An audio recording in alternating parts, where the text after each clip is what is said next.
Lieutenant general Faiz Hamid को arrest कर लिया। और किसने अरेस्ट करा? पाकिस्तानी फौज ने। पहली बार ऐसा हुआ है। बांग्लादेशियों को लगा चुके हैं, अभी शेख हसीना को लगा चुके हैं।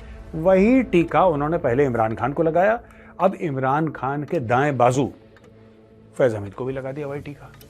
2017 में रेड होती है तथाकथित, जो ये कह रहे हैं कि साहब रेड हुई, मान लेते रेड हो गई। 2023 में ये शख्स जागता है और इमरान खान फटाफट फोन उठा के बोलता है आर्मी चीफ को कि जनरल बाजवा आप प्लीज आए, एक इमरजेंसी है। जनरल बाजवा आते हैं टू टू टू टू करके अपनी गाड़ी में, जैसे ही अंदर आते हैं बोलते हैं ये देखो ये बंदा तो मेरी बीवी पे जासूसी कर रहा है। डीजल के कॉन्ट्रैक्ट में मोटा पैसा बनाया था मौलाना फजलू ने, तो फजलू माई डार्लिंग ने ये पैसा वैसा बनाया। और फिर फजलू ने बोलना शुरू कर दिया बक बक बक बक बक बक बक। ये अमेरिकन घुस गए एबटाबाद में 2-3 हेलीकॉप्टर लेके, वहां पे बम पटाखे फोड़े, फायरिंग करी, प्लास्टिक एक्सप्लोजिव लगाया, धमाके हुए, हेलीकॉप्टर क्रैश हुआ। और 800 मीटर दूर पाकिस्तानी फौज इतनी भी बेवकूफ नहीं है।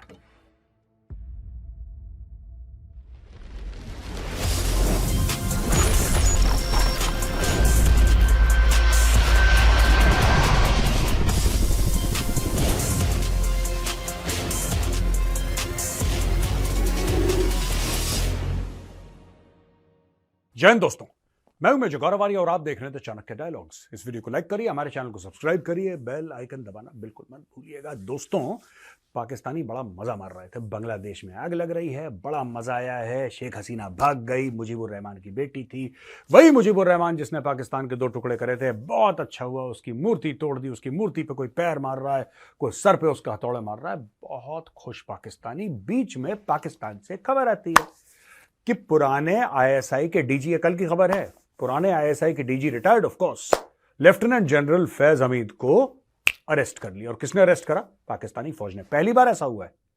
पहली बार पाकिस्तान की हिस्ट्री में ऐसा हुआ है कि फॉर्मर डीजी आईएसआई को अरेस्ट कर लिया हो। अरेस्ट करा करप्शन के केस में। बोला कि साहब एक कोई खास XYZ बिल्डर था, आप उसके घर गए, आपने उसको हैरेस करा, उसके दफ्तर गए, उसको हैरेस करा, आपने आईएसआई वाले भेजे, आपने रेंजर्स भेजे, आपने उसके हीरे जवाहरात, सोने चांदी, कैश वैश जो भी था लूट लिया, उसको धमकी दी, etcetera etcetera etcetera.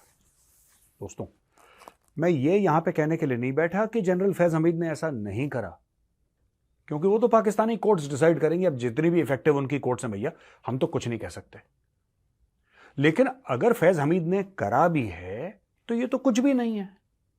Pakistani generals ने पाकिस्तान का आईन यानी कि पाकिस्तान का संविधान, कॉन्स्टिट्यूशन फाड़ कर डब्बे में डाल दिया। किसी के बाप ने फिक्र नहीं करी। आपको क्या लगता है? और ये बात मैं 1-2 बार पहले बोल चुका हूं, कंट्रोवर्शियल हो चुकी है, दोबारा बोल रहा हूं। आपको क्या लगता है? पाकिस्तानियों को यह नहीं पता था कि नेवी सील की जो सील टीम 6 है, जो ओसामा को मारने एबटाबाद आई है, वो टीम, क्या पाकिस्तान को नहीं पता था वो टीम अंदर आ रही है? देखिए, मैं बताता हूं एक बात पाकिस्तानी आर्मी के बारे में। हां, उनका सीनियर जो ऑफिसर कार्डर है वो पूरा का पूरा करप्ट है, इसमें कोई डाउट नहीं है। लेकिन दोस्तों, being a former Indian army officer, I can tell you one thing.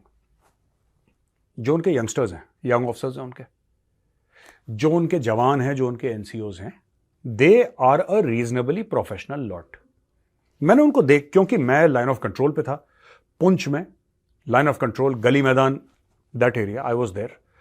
25 infantry div के अंदर हमारी ये हमारी बटालियन हुआ करती थी। 25 इन्फेंट्री डिव रजौरी बेस्ड है। दोस्तों, मैं आपको एक बात बताता हूं, उस वक्त भी हम देखते थे, इनके सीनियर ऑफिसर तो कभी पोस्ट में आते नहीं थे, राइट? लेकिन उनकी जो ड्रिल्स थी, चाहे वो पेट्रोलिंग के लिए जाएंगे, चाहे वो कुछ भी करेंगे, they knew their jobs, right? लेकिन क्या है कि Pakistani army, Indian army, they were the same। British Indian army से दोनों का ताल्लुक है। 14-15 अगस्त 1947 को, उस दरमियानी रात को बंटवारा हो गया। वो वहां चले गए, हम यहां रह गए, दैट्स इट। उसके बाद इनके जनरल्स ने सब खत्म कर दिया। Coming back to the point, क्या फैज हमीद पाकिस्तानी पहला जर्नल होगी जो कि चोर है? अगर उसने चोरी करी है तो, अगर if at all he has done it, I am just coating what Pakistani media is saying. ऐसा नहीं है दोस्तों। मैं आपको बताता हूं, इसके पीछे 2-3 कारण है, राइट? पहली बात तो, जो टीका अमेरिकन बांग्लादेशियों को लगा चुके हैं, अभी शेख हसीना को लगा चुके हैं, वही टीका उन्होंने पहले इमरान खान को लगाया, अब इमरान खान के दाएं बाजू फैज हमीद को भी लगा दिया वही टीका, सॉलिड टीका लगाया। अब वो जेल के अंदर जेल के बाहर केसों में उलझ जाएगा। ये सारा का सारा अमेरिकन कर रहे हैं दोस्तों। अब मैं आपको बताता हूं क्यों कर रहे हैं, कैसे कर रहे हैं, हुआ क्या है। फॉर एग्जाम्पल, ये जो बात है कि उसने अपना पावर का इस्तेमाल करके उसने धक्का दिया, घुस गया उसके ऑफिस में और वहां से पैसे, हीरे जवाहरात, सोना चांदी जो भी उसने चुराया, यह केस है दोस्तों टॉप सिटी करके, इस्लामाबाद में एक जगह टॉप सिटी रेजिडेंशियल कॉम्प्लेक्सेस, और उसका मालिक है मोइज खान। ठीक है जी। 12 मई 2017 को ऐसा माना गया है कि वहां से हीरे जवाहरात और कैश वगैरह, इन्वेस्टिगेशन, पहले बोला कि यहां पे टेररिज्म का खतरा है, वहां पे लोग गए, आईएसआई वाले, रेंजर्स वाले, सब सफाचट उन्होंने कर लिया वहां से। अब जाहिर सी बात है कि जनरल हमीद तो नहीं गए होंगे, जनरल हमीद नहीं गए होंगे, जाहिर सी बात है। अगर जनरल को भी कोई चोरी करनी है तो खुद थोड़ा ना जाएगा, उसने अपने चेले चपाटा को बोला होगा जाओ घेर ले आओ। मैं फिर कह रहा हूं, फैज हमीद ने करा नहीं करा आई डोंट नो, बट टाइमलाइन ये कह रही है कि 12 मई 2017 को ये रेड हुई। मोइज खान जो कि टॉप सिटी, जो कि एक कॉम्प्लेक्स है, रियल एस्टेट कॉम्प्लेक्स है इस्लामाबाद में, टॉप सिटी का मालिक मोइज खान, उसके ऊपर ये रेड हुई 2017 मई। ओके। अब नवंबर 2023, ठीक है जी, तकरीबन 6 साल के बाद नवंबर 8, 2023 को मोइज खान सुप्रीम कोर्ट में एक याचिका दायर करता है, एक रिक्वेस्ट अपनी डालता है, एक पिटीशन अपनी डालता है, पाकिस्तानी सुप्रीम कोर्ट। 6-6.5 साल के बाद, ये 6 साल तक, 6.5 साल तक भूल गया था ये कि मेरे साथ कुछ हुआ है, ये 6-6.5 साल के बाद पाकिस्तानी सुप्रीम कोर्ट जाता है कि ये तो बड़ा गंदा आदमी है फैज, इसने डाके डाले, इसने ये करा, मिसयूज ऑफ अथॉरिटी करी, ब्ला ब्ला ब्ला ब्ला। ठीक है जी। अब दोस्तों अप्रैल 2024 में, यानी कि इसी साल के अप्रैल के महीने में, पाकिस्तानी आर्मी एक इंक्वायरी कमेटी बैठाती है इन्वेस्टिगेट करने के लिए। अब दोस्तों इस पिटीशन में लिखा क्या है, पहले यह जानने की जरूरत है। बोला कि साहब फैज हमीद, यानी कि जनरल फैज हमीद का भाई, उसके भाई का नाम है सरदार नजफ हमीद, उसने बोला कि मैं बीच बचाव करता हूं तुम दोनों के बीच में और मैं मैटर सेटल करवा देता हूं। यानी कि यह पिटीशन कहता है कि जनरल फैज हमीद का जो भाई है वो आता है, वो कहता है कि जनरल साहब जो उसके भाई हैं और ये जो बिल्डर है मोइज खान, इसके बीच में मैं आप दोनों के बीच में कॉम्प्रोमाइज करवाता हूं। सरदार नजफ हमीद जो कि फैज हमीद का भाई है, वो कहता है कि मैं एक काम करूंगा, कुछ जो चीजें हमने तुम्हारे से ली हैं वो तो हम तुम्हें वापस दे देंगे, लेकिन 400 तोला सोना, इमेजिन 400 तोला सोना है, वो हम अपने पास ही रख लेंगे। वो जनरल साहब को आपने चढ़ावा चढ़ा दिया, वो जनरल साहब को चढ़ गया, वो 400 तोला सोना हम लोग रख देंगे। और फिर रिटायर्ड आईएसआई ब्रिगेडियर नईम फखर और गफार, इन्होंने फिर खान को बोला कि तुम 4 करोड़ रुपए और दोगे और एक प्राइवेट टेलीविजन नेटवर्क को स्पॉन्सर करोगे। ठीक है जी। यानी कि इनके जो गुर्गे थे नीचे 2 ब्रिगेडियर, उन्होंने ये बोला है कि ये बिल्डर को, ठीक है जी, तुम एक तो 4 करोड़ रुपए में कैश दोगे और एक प्राइवेट टेलीविजन नेटवर्क को तुम स्पॉन्सर करोगे, लेकिन तुम वहां पे पैसे डालोगे वरना हम तुम्हारी खैर नहीं, तुम्हें उठा उठा के ले जाएंगे। अच्छा, 2017 में रेड होती है तथाकथित, जो ये कह रहे हैं कि साहब रेड हुई, मान लेते रेड हो गई। 2023 में ये शख्स जागता है। दोस्तों ऐसी बात है कि 2018 का वो इलेक्शन जिसमें इमरान खान नियाजी प्रधानमंत्री बनता है पाकिस्तान का, वो इलेक्शन भी फिक्स था। हां, इमरान खान की यह बात है, पक्की बात है कि जब इमरान खान को निकाला गया और शहबाज शरीफ को प्रधानमंत्री बनाया गया, वो पूरा तख्ता पलट वो भी फिक्स था, और वो तो अमेरिकन ने फिक्स करवाया था। ठीक है जी, because they felt that they could not control Imran Khan. इसमें चाइनीज का भी हाथ है, इसमें अमेरिकन का भी हाथ है। इमरान खान सिर्फ अमेरिकन बोल रहा है, चाइनीज भी बड़े दुखी थे। चाइनीज का ये था कि साहब इसने हमारा सीपैक रोक दिया, ये रोक दिया, वो रोक दिया। अमेरिकन इसलिए दुखी थे कि उनको बेसिस नहीं मिल रहे थे। भाई ने उनको एब्सोल्युटली नॉट बोल दिया। बाकी कहानी आप जानते हैं। अब देखिए, मैटर इसमें यह होता है कि फैज हमीद वो बंदा था जिसने पूरी इंजीनियरिंग करके इमरान खान को बनाया पाकिस्तान का प्रधानमंत्री। बीच में लेफ्टिनेंट जनरल आसिम मुनीर, ध्यान से सुनिए, बीच में लेफ्टिनेंट जनरल आसिम मुनीर जो उस वक्त आईएसआई का चीफ था, आज की तारीख में he is the army chief of Pakistan, अब वो जनरल आसिम मुनीर बन गया है, उस जमाने में वो लेफ्टिनेंट जनरल आसिम मुनीर था। लेफ्टिनेंट जनरल आसिम मुनीर ने एक अपॉइंटमेंट मांगी इमरान खान से और बोला कि सर मैं आपसे मिलना चाहता हूं, मैं प्रधानमंत्री निवास आना चाहता हूं। तो उन्होंने बोला आइए, स्वागत है आपका। तो ये गए प्रधानमंत्री निवास, जो पाकिस्तान का प्रधानमंत्री जहां पे रहता है, ये उस समय बनीगाला में रहते होंगे, कहीं रहते होंगे, ये वहां पे गया। इसने वीडियो दिखाए इमरान खान को उसकी बीवी के, इसने इमरान खान को उसकी वाइफ की वॉइस रिकॉर्डिंग दिखाई और उसने ये बोला कि सर ये प्रूफ है, ये प्रूफ है, ये सबूत है कि आपकी बीवी चोर है। इमरान खान को शौक लगा कि भैया ये क्या बोल रहा है। कह रहा सर प्रूफ है, मेरे पास ऐसे 10 वीडियो और हैं और 10 ऑडियो रिकॉर्डिंग है, आपकी बीवी ट्रांसफर पोस्टिंग में पैसा खाती है, आपकी बीवी दाएं बाएं करती है, सारे लोगों को धमका के कि मैं प्रधानमंत्री की बीवी हूं, उसने सबसे पैसा हड़प रखा है और उसने एक पूरा सिस्टम सेट कर रखा है। और उसके साथ जो मेन लगी है लेडी, उसका नाम है फराह गोगी, जिसको फराह गुज्जर भी कहते हैं। आपने फराह गुज्जर की फोटोग्राफ देखी होगी, वो प्राइवेट प्लेन में, वो कहते हैं हजारों डॉलर का बैग लेके जो उड़ रही थी, या दैट वन। ये जो फराह गोगी है, जिसको फराह गुज्जर भी कहते हैं, फराह शहजादी भी कहते हैं, she continues to be a very close friend of Bushra Bibi. Bushra Bibi Imran Khan की वाइफ है और बुशरा बीबी को ही पिंकी पीरनी भी कहते हैं क्योंकि वो जादू टोटका करती है। Anyway, to cut a long story short ladies and gentleman, story ये हो गई है कि वहां पे जाके ये बोल देते हैं कि भाई तुम्हारी बीवी चोर है। इमरान खान भड़क जाता है और इमरान खान फटाफट फोन उठा के बोलता है आर्मी चीफ को कि जनरल बाजवा आप प्लीज आए, एक इमरजेंसी है। जनरल बाजवा आते हैं टू टू टू टू करके अपनी गाड़ी में, जैसे ही अंदर आते हैं बोलते हैं कि ये देखो ये बंदा तो मेरी बीवी पे जासूसी कर रहा है। अब ये बड़ा एक ऑकवर्ड सिचुएशन बन जाता है।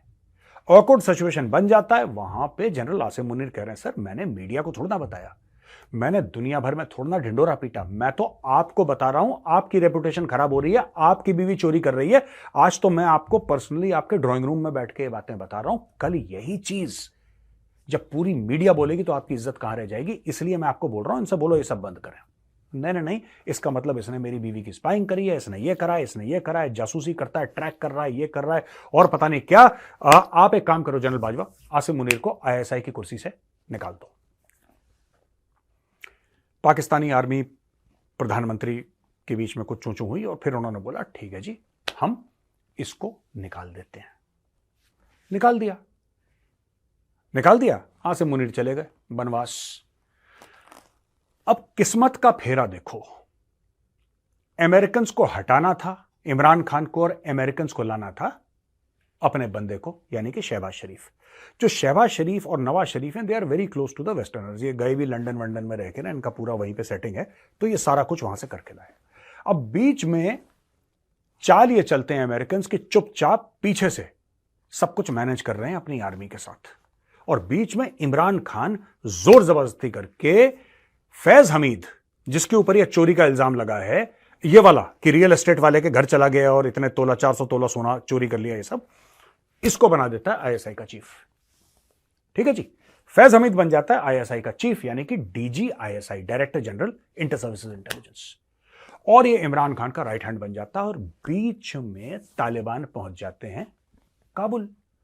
तो आप इसकी फोटो देखेंगे काबुल में, आप इसकी फोटो देखेंगे काबुल में, ये काबुल के एक बहुत बड़े होटल में बैठ के चाय पी रहा है और इससे पूछा जाता है कि आपको क्या लगता है होगा, तो ये कहता है कि आप फिक्र मत करिए, सब अंडर कंट्रोल है, एवरीथिंग इज ओके, ऐसा करता है। ये चाय पी रहा है वहां पे, ये चाय पीने गया था काबुल। उस जमाने में तो पतंग की तरह उड़ रहा था, ये उड़ रहा था पतंग की तरह। अच्छा, वहां से अमेरिकन सब कुछ देख रहे हैं, अमेरिकन सब कुछ देख रहे हैं कि भाई हमने इतने अरब डॉलर पाकिस्तान को दिए, कौन है पीछे जो हमारी पीठ पे खंजर उतार रहा है, हमारी पीठ पे खंजर कौन उतार रहा है, जरा लिस्ट बनाओ। क्योंकि पाकिस्तान में जब आप लिस्ट बनाएंगे तो कागज कम पड़ जाएगा, पीठ में खंजर उतारने वाले बहुत सारे हैं। वहां पे पता लगता है कि सर उसका नाम तो फैज हमीद है। तो अमेरिकन ने बोला कोई बात नहीं, बुक मार्क लगाओ, जैसे किताब के बीच में बुक मार्क लगाते हैं, किताब अभी पढ़ेंगे थोड़ी देर में, बंद करो। अब अचानक इमरान खान ठीक ठाक है, लोग जैसे हैं वैसे हैं, पाकिस्तान के मामला चल रहा है, अचानक एक्टिव हो जाते हैं जमात के लोग। ठीक है जी। अब वो जमात इस्लामी और बांग्लादेश की जमात इस्लामी और इंडिया की जमात इस्लामी ये बेसिकली एक हैं, लेकिन यहां पे कौन से जमात वाले, जो एक अलग जमात है थोड़ी सी, विच इज कॉल्ड जमात उलेमा इस्लामी पाकिस्तान, और इसका हेड है मौलाना फजलुर रहमान, जिसको प्यार से सब लोग मौलाना डीजल कहते हैं, क्योंकि जब बेनजीर प्रधानमंत्री थी इसने डीजल में बड़ा पैसा खाया था, डीजल के कॉन्ट्रैक्ट में मोटा पैसा बनाया था मौलाना फजलू ने। तो फजलू माई डार्लिंग ने यह पैसा वैसा बनाया और फिर फजलू ने बोलना शुरू कर दिया बक बक बक बक बक बक बक, ये इसके खिलाफ उसके खिलाफ उसके खिलाफ बयानबाजी। और दोस्तों धीरे धीरे धीरे धीरे धीरे एक पीडीएम तैयार हो गई। अचानक पाकिस्तानियों को पता लगा कि पीडीएम जैसा एक जानवर है, जो कि कभी पहले ज्यादा एग्जिस्ट नहीं करता था, कभी कभी बात होती थी, ऐसे कोई बड़ी बात नहीं। एक पीडीएम है, pro democracy movement, pro democracy. ठीक है जी। अब प्रो डेमोक्रेसी मूवमेंट वाले क्या करते हैं कि विद अ सब्सटैंशियल नज फ्रॉम अमेरिका ये कहते हैं कि जनाब यहां पे होगा वोट ऑफ कॉन्फिडेंस। वो vote of confidence army manage करती है, आईएसआई मैनेज करती है, इमरान खान वो वोट ऑफ कॉन्फिडेंस हार जाता है, और Imran Khan vote of confidence हारने के बाद इमरान खान को हो जाता है थैंक यू, और तब तक already Asim Munir army chief बन चुका है। कौन आसिम मुनीर? वही आसिम मुनीर जो कि डीजी आईएसआई था, जो कि इमरान खान के घर गया था, कहा था तेरी बीवी चोर है। ठीक है जी, इतना क्लियर है आपको। अब बात यह है कि जो पाकिस्तानी बड़े यहां पे जश्न मना रहे थे कि बांग्लादेश में ये हो गया और अब तो इंडिया का इन्फ्लुएंस, मैं अफगानिस्तान का इनको एग्जाम्पल नहीं दूंगा क्योंकि यही इन्होंने भंड मारी थी अफगानिस्तान में, फिर इनको जूते पड़े। एनीवे दोस्तों, fact of the matter is this कि अब पाकिस्तान दोबारा अमेरिका की गोद में आके बैठ गया है। ये सारी की सारी चीज आपको पता है, ये कहते हैं फैज हमीद ने पैसा चोरी करा, 12 अरब जितने भी चोरी करे, ही इज नथिंग, ये तो बच्चा है बेचारा। ये तो बच्चा है। जिस जनरल ने अरबों चोरी करे, जिसने पापा जॉन की पूरी पता नहीं 100-150 रेस्टोरेंट्स की फ्रेंचाइजी बना दी थी, जिसका माइनिंग का बिजनेस था बलूचिस्तान में, जिसका रियल एस्टेट बिजनेस बाजको करके, ठीक है ना, वो भी लेफ्टिनेंट जनरल बाजवा था, लेफ्टिनेंट जनरल वो भी बाजवा था, ये वो चीफ नहीं, ये दूसरा बाजवा, छोटा बाजवा। उसके बारे में आपने क्या कर दिया? उसको जेल में डाला, उसका तो खुला सामने आया था पापा जॉन का।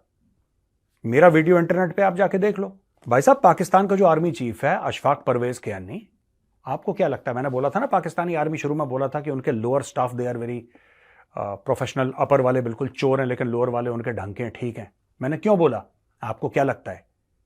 अमेरिकन घुस गए एबटाबाद में 2-3 हेलीकॉप्टर लेके, वहां पे बम पटाखे फोड़े, फायरिंग करी, प्लास्टिक एक्सप्लोजिव लगाया, धमाके हुए, हेलीकॉप्टर क्रैश हुआ, और 800 मीटर दूर पाकिस्तानी फौज इतनी भी बेवकूफ नहीं है, ठीक है। वो आप ठीक है, आपने बाद में पिक्चर बना दी जीरो डार्क 30 और आपने बोला एक लड़की थी जिसने ऐसा देखा ऐसे देखा, 10 साल पीछे पड़ी रही, फिर उसने बोला, ओ भाई वो सब स्टोरी होगी और वो हॉलीवुड में चलती होगी। बात यह है कि ओसामा बिन लादेन की जो पर्ची फाड़ी थी वो भी पाकिस्तानी फौज ने पर्ची फाड़ी थी, और 25 मिलियन डॉलर्स का जो रिवॉर्ड था, प्लस 25 मिलियन, 50 मिलियन डॉलर्स लेके कौन गया ऑस्ट्रेलिया? आइलैंड किसने खरीदा ये बताओ पहले। कौन है पाकिस्तानी जनरल जो ऑस्ट्रेलिया में रहता है, जिसका अपना एक टापू है, एक जजीरा है, आइलैंड उसका खुद का पर्सनल है, भाई ने खरीद लिया, भाई के पास नोट है, वो ऐश कर रहा है।